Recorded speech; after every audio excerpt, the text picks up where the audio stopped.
सरकारने कुठल्याही राजकीय लाभासाठी किंवा स्वार्थासाठी मुख्यमंत्री माझी लाडकी बहीण योजनेची सुरुवात केली नाही, तर महिलांच्या जीवनात सुखाचे समाधानाचे दिवस आणण्यासाठी ही योजना सुरू केल्याचं मुख्यमंत्री एकनाथ शिंदे यांनी म्हटलं आहे।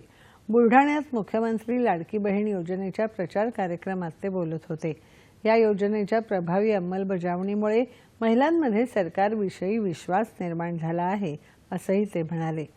ही योजना सुरू करत असताना विरोधकांनी या योजनेवर निवडणुकीपुरती घोषणा असल्याचे आरोप केले, पण सरकारने वेगाने अंमलबजावणी करत विक्रमी वेळेत महिलांच्या खात्यात पैसे जमा केले। या योजनेच्या यशामुळे विरोधक बिथरले आहेत, असं मुख्यमंत्री म्हणाले।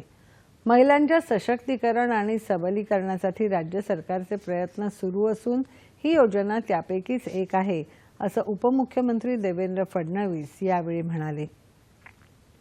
सरकारने या योजनेसाठी मार्चपर्यंत निधी नियोजित केला आहे आणि पुढच्या वर्षी पुन्हा अर्थसंकल्प मांडताना महायुतीचे सरकार या योजनेसाठी 2026 पर्यंतची तरतूद करेल, असा विश्वास त्यांनी व्यक्त केला।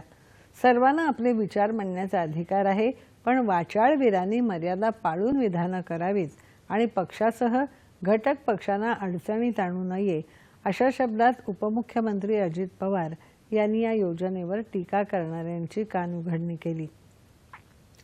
त्यापूर्वी मुख्यमंत्री एकनाथ शिंदे, उपमुख्यमंत्री देवेंद्र फडणवीस आणि अजित पवार आणि केंद्रीय राज्यमंत्री प्रतापराव जाधव यांनी छत्रपती शिवाजी महाराज यांचा अश्वारूढ पुतळा, राजमाता जिजाऊ, डॉक्टर बाबासाहेब आंबेडकर, महात्मा ज्योतिबा फुले यांच्या पूर्णाकृती पुतळ्यासह शहरात उभारण्यात आलेल्या 26 पुतळ्यांचं लोकार्पण केलं।